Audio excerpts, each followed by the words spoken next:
നമസ്കാരം. ഇന്ന് രാവിലെ തന്നെ അതിദയനീയമായിട്ടുള്ള ഒരു വാർത്തയിലേക്കാണ് ജനം ടി വി നമ്മളെ എല്ലാം ശ്രദ്ധ ക്ഷണിച്ചത്. ജനം ടി വി എന്ന് എടുത്തു പറയാൻ കാരണം ജനം ടി വി മാത്രമേ ഇത്തരത്തിലുള്ള വാർത്തകൾ സംപ്രേഷണം ചെയ്യാറുള്ളൂ. നമുക്കറിയാം, സ്ത്രീ നവോത്ഥാനത്തിന്റെ പേരിലും വനിതാ മതിലൊക്കെ നടത്തിയ പാർട്ടിയാണ് കമ്മ്യൂണിസ്റ്റ് പാർട്ടി എന്നുള്ളത്. എന്താണ് സ്ത്രീ നവോത്ഥാനത്തിന്റെ പേരിൽ വനിതാ മതിലൊക്കെ ഉയർത്തിക്കൊണ്ടുവരാൻ പിണറായി വിജയൻ അടക്കമുള്ള കമ്മ്യൂണിസ്റ്റ് പാർട്ടിയെ സ്വാധീനിച്ച ഘടകം എന്നൊക്കെ നമ്മൾ ഒരുപാട് വട്ടം ചർച്ച ചെയ്തതാണ്. എന്നാൽ അത്തരത്തിൽ സ്ത്രീ സ്വാതന്ത്ര്യത്തിനും സ്ത്രീ നവോത്ഥാനത്തിനും ഒക്കെ വേണ്ടി വനിതാ മതിൽ വരെ പണിതിട്ടുള്ള ഈ കേരളത്തിൽ ഇന്ന് കാസർഗോഡ് ഒന്ന് റിപ്പോർട്ട് ചെയ്തിട്ടുള്ള ഒരു വാർത്ത വളരെ ദയനീയമായിട്ടുള്ള ഒരു വാർത്തയാണ്. കാസർഗോഡ് ബങ്കളം സ്വദേശിയായ രമണി എന്ന് പറയുന്ന ഒരു വൃദ്ധ എന്ന് തന്നെ പറയാം. കാരണം അവർ അവശതകൾ കൊണ്ട്, പ്രായത്തിന്റെ ആധിക്യം കൊണ്ട്, അവശതകൾ കൊണ്ട് വളരെ ക്ഷീണിതയാണ് അവർ. അത്തരത്തിലുള്ള ഒരു വീട്ടമ്മ, ആ അമ്മയുടെ മകന് രോഗപീഠകളാൽ കൊണ്ട് യാതൊരു വിധത്തിലുള്ള വരുമാന മാർഗമോ ഒന്നുമില്ലാത്ത ഒരു അമ്മ. അത്തരത്തിലുള്ള ഒരു അമ്മ, കാസർഗോഡ് ബങ്കളം സ്വദേശിയായിട്ടുള്ള ആ അമ്മ തനിക്ക് റേഷൻ കാർഡ് അനുവദിച്ചിട്ടുള്ള, അതല്ലെങ്കിൽ റേഷൻ കാർഡ് പ്രകാരം കിട്ടുന്ന അരി വാങ്ങാൻ റേഷൻ കടയിൽ പോവുകയും ആ റേഷൻ കടയിൽ നിന്നും നിത്യവും അരി വാങ്ങുന്നതിനും ഒരു കിലോയിൽ തന്നെ 200-300 ഗ്രാം വരെ തൂക്ക വ്യത്യാസവും അനുഭവപ്പെടുന്നു. ആ അനുഭവപ്പെടുന്നതിന് തുടർച്ചയായി അനുഭവപ്പെടുന്നതിന്റെ വെളിച്ചത്തിൽ അവർ സപ്ലൈ ഓഫീസുമായി ബന്ധപ്പെട്ട് പരാതി നൽകുകയും ആ പരാതിക്ക് അടിസ്ഥാനമായി നടപടി കൈക്കൊള്ളുകയും ചെയ്യുന്നു അധികാരികൾ. അതിനുശേഷം ഈ നടപടി നേരിട്ട റേഷൻ ഷോപ്പ് ഉടമ ചെയ്തത് എന്താണെന്ന് അറിയാമോ? ഈ അമ്മയെ നിരുപാധികം തല്ലുന്നു, അതിനിഷ്ഠൂരമായി തല്ലുന്നു. അങ്ങനെ ആ അമ്മ ആശുപത്രിയിൽ ചികിത്സ നേടുന്നു. ചികിത്സ തേടുന്ന സമയത്ത് ഡോക്ടർ ചോദിക്കുന്നു, എങ്ങനെയാണ് നിങ്ങൾക്ക് പരിക്ക് പറ്റിയതെന്ന് ചോദിക്കുമ്പോൾ ഈ അമ്മ കണ്ണീരോടെ അത് വിവരിക്കുന്നു.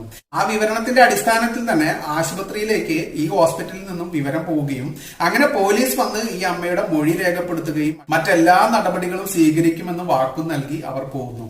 ഇന്നിപ്പോൾ ഈ അമ്മയുടെ മൊഴി രേഖപ്പെടുത്തിയതിനു ശേഷം 20 ദിവസം പിന്നിട്ടിട്ടും ഒരനങ്ങൽ പോലും നടക്കാതെ ആ പോലീസ് സ്റ്റേഷൻ, അതല്ലെങ്കിൽ ആ പോലീസ് അധികാരികൾ ഈ അമ്മയോട് മറ്റൊരു ദയനീയമായിട്ടുള്ള ക്രൂരത കൂടി ചെയ്തിരിക്കുന്നു.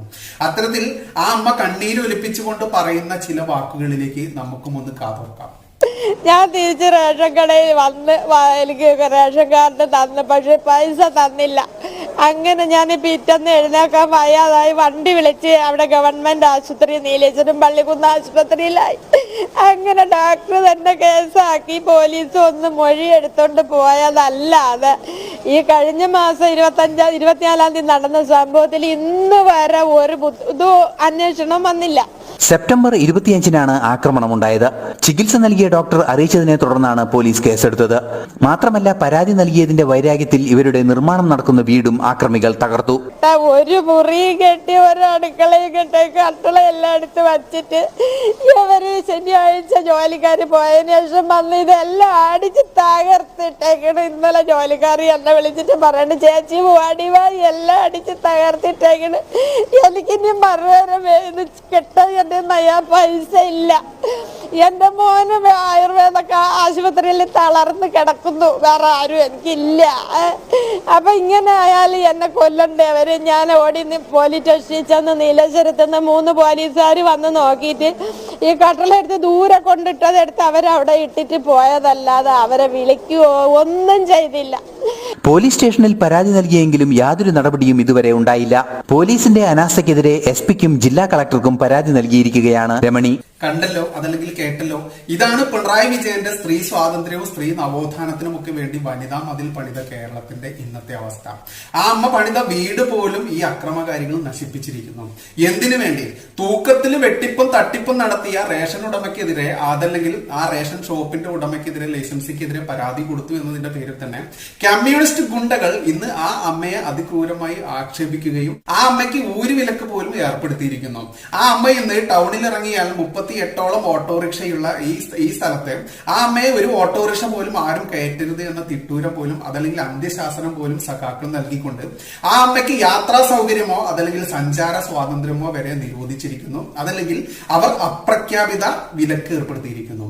ഇതാണ് പിണറായി വിജയന്റെ കേരളം. ഉത്തരേന്ത്യയിലേക്കും അതല്ലെങ്കിൽ മറ്റുള്ള അന്യ സംസ്ഥാനങ്ങളിലേക്കും നോക്കി ഓരിയിടുന്ന ഒരു സാംസ്കാരിക നായകർ അതല്ലെങ്കിൽ നായികമാരും ഈ വിഷയത്തിൽ ഇടപെടില്ല എന്നതാണ് മറ്റൊരു യാഥാർത്ഥ്യം. കാരണം എന്താണ്? ഈ റേഷൻ കട നടത്തുന്നത് ഒരു കട്ട സഖാവാണ്. കട്ട സഖാവ് എന്ന് തന്നെ പറയണം. കാരണം ഇതിപ്പോൾ കക്കലും ഓട്ടിക്കലും പിടിച്ചുപറിയും അതല്ലെങ്കിൽ ബലാത്സംഗവും ഒക്കെ തന്നെയാണല്ലോ സഖാക്കളുടെ പ്രധാന വിനോദം. അതുകൊണ്ട് തന്നെ ഈ കട്ട സഖാവിന് വേണ്ടി ഒരു നിർധനയായ അതല്ലെങ്കിൽ പ്രായാധിക്യം കൊണ്ട് അവശയായിട്ടുള്ള ആ അമ്മയെ വരെ ദ്രോഹിക്കുന്ന സഖാക്കൾ ഭരിക്കുന്ന നാടാണ് പിണറായി വിജയന്റെ 1ാം നമ്പർ കേരളം. അപ്പൊ ആ കേരളത്തിന്റെ ഈ ഒരു ദയനീയ വാർത്ത നിങ്ങളിലേക്ക് ആദ്യം ഷെയർ ചെയ്യുകയാണ്. ഇനി മറ്റൊരു വാർത്തയിലേക്ക് പോവുകയാണ് നമ്മൾ. ഇന്നിപ്പോൾ ശിവശങ്കരൻ, അതായത് പിണറായി വിജയന്റെ വലങ്കൈയായിട്ടുള്ള അതല്ലെങ്കിൽ പിണറായി വിജയന് വേണ്ടി പിണറായി വിജയന്റെ ഒപ്പ് പോലും ഇടാൻ അധികാരമുണ്ടായിരുന്ന ശിവശങ്കരൻ IAS ഇന്നിപ്പോൾ മുൻകൂർ ജാമ്യാപേക്ഷയുമായി ഹൈക്കോടതിയെ സമീപിച്ചിരിക്കുകയാണ്.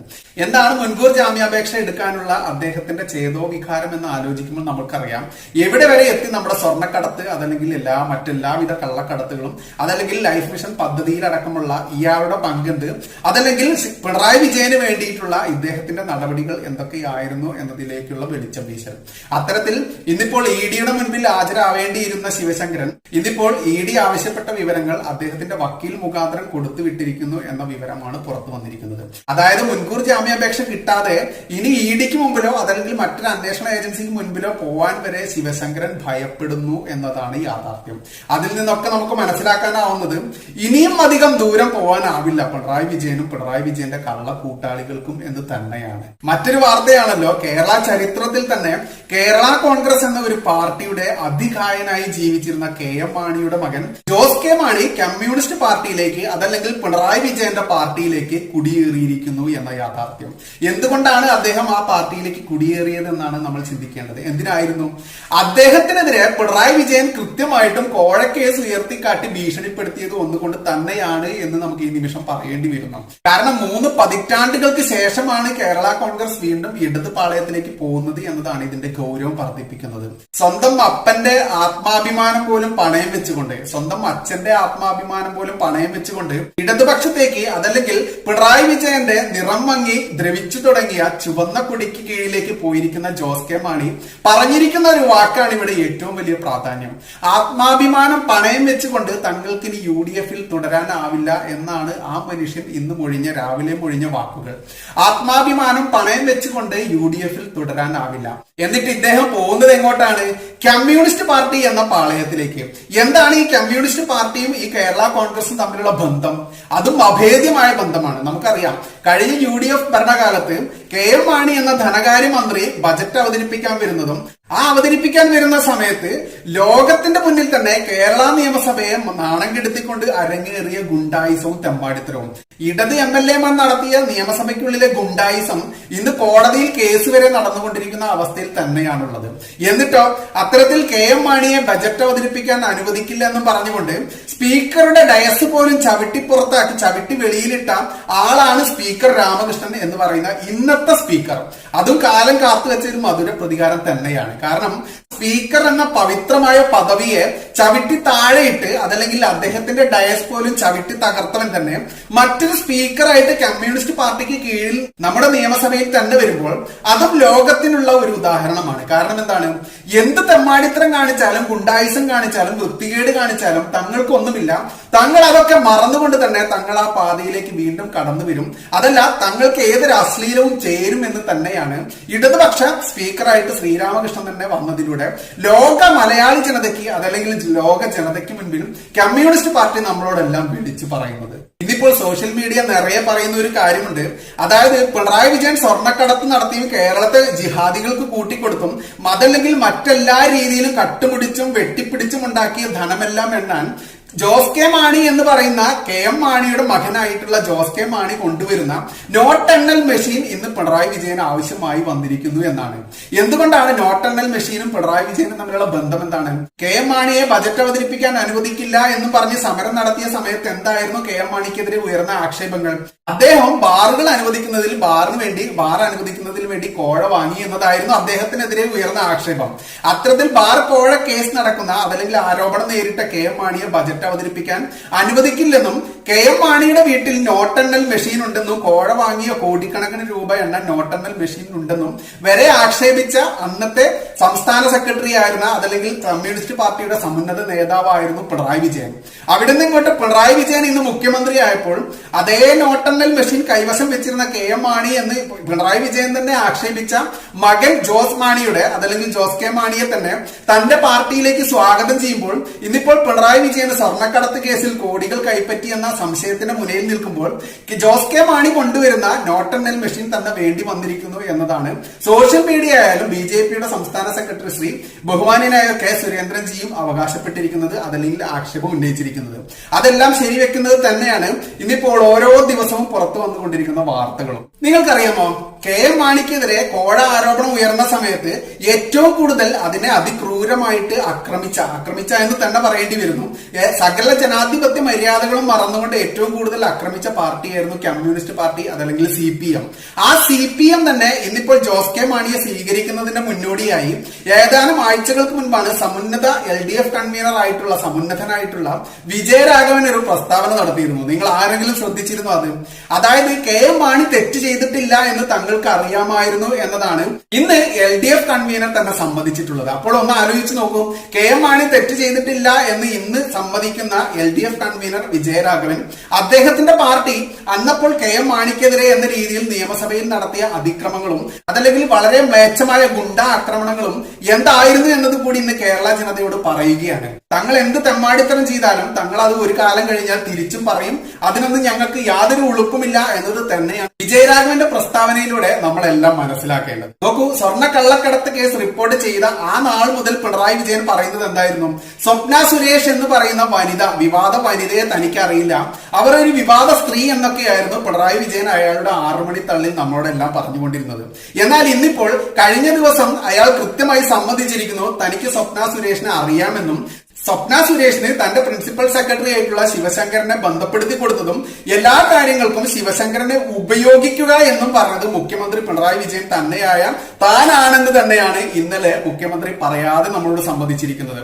ഇതിനു മുൻപ് മാധ്യമങ്ങളോട് കടിച്ചു കൊടയാൻ വരുന്ന പട്ടികളെ പോലെ കടിച്ചു കൊടയാൻ വരുന്ന പിണറായി വിജയൻ ഇന്നിപ്പോൾ പൂച്ചക്കുഞ്ഞിനെ പോലെ എല്ലാം സമ്മതിച്ചുകൊണ്ട് മുന്നോട്ട് വരുമ്പോൾ എല്ലാ അന്വേഷണ ഏജൻസികളും ഇന്നിപ്പോൾ എവിടം വരെ എത്തി നിൽക്കുന്നു എന്നത് ഊഹിക്കാവുന്നതേ ഉള്ളൂ നമുക്ക്.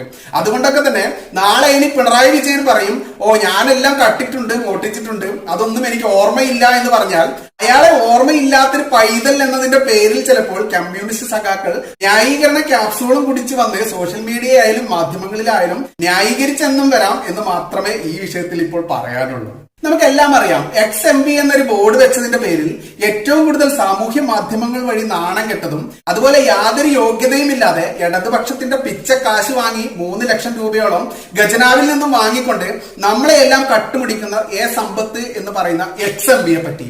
ഈ XMB ഏകദേശം കൊറോണ റിപ്പോർട്ട് ചെയ്യുന്നതിന് മുൻപേ തന്നെ അതല്ലെങ്കിൽ കൊറോണ റിപ്പോർട്ട് ചെയ്ത ആദ്യ നാളുകളിൽ തന്നെ നമ്മളെ കേരളത്തിലേക്ക് പേടിച്ച് ഭയന്ന് നാട് വിട്ടിട്ടുണ്ട്. ആ XMB ഇതിനോടകം വാങ്ങിയിട്ടുള്ളത് ഏകദേശം മാസത്തിൽ 3 ലക്ഷത്തിലധികം രൂപ വെച്ചിട്ട് 4ഓളം മാസത്തിലാണ് ശമ്പള ഇനത്തിൽ കൈപ്പറ്റിയിരിക്കുന്നത്, വീട്ടിലിരുന്നു കൊണ്ട് തന്നെ. എന്നാൽ ഒന്ന് ആലോചിച്ച് നോക്കൂ, നമുക്കറിയാം ആരാധ്യനായ നമ്മുടെ എല്ലാ കുമ്മനഞ്ചി മിസോറാം ഗവർണറായിരുന്ന സമയത്ത് ഏകദേശം അദ്ദേഹത്തിന് കിട്ടിയിട്ടുള്ള ശമ്പള ഇനത്തിൽ കിട്ടിയിട്ടുള്ള 31 ലക്ഷം രൂപ പാവങ്ങൾക്ക് വിതരണം ചെയ്തിരിക്കുന്നു. ഇവിടെയാണ് കുമ്മനം രാജശേഖരൻ എന്ന് പറയുന്ന ആരാധ്യനായ നേതാക്കൾ വേണോ നമ്മുടെ കേരളം ഭരിക്കാൻ, അതോ യാതൊരു പണിയും ചെയ്യാതെ മാസത്തിൽ 3 ലക്ഷത്തിലധികം രൂപ ശമ്പളം പോക്കറ്റിൽ ഇട്ടുകൊണ്ട് വീട്ടിൽ പതുങ്ങിയിരിക്കുന്ന സമ്പത്തിനെ പോലെയുള്ള ജനപ്രതിനിധികളാണോ നമ്മുടെ ഈ നാട്ടിൽ വേണ്ടത് എന്നത് ചിന്തിക്കണം എന്ന് മാത്രം ഈ വേളയിൽ പറഞ്ഞുകൊണ്ട് തൽക്കാലം നന്ദി, നമസ്കാരം.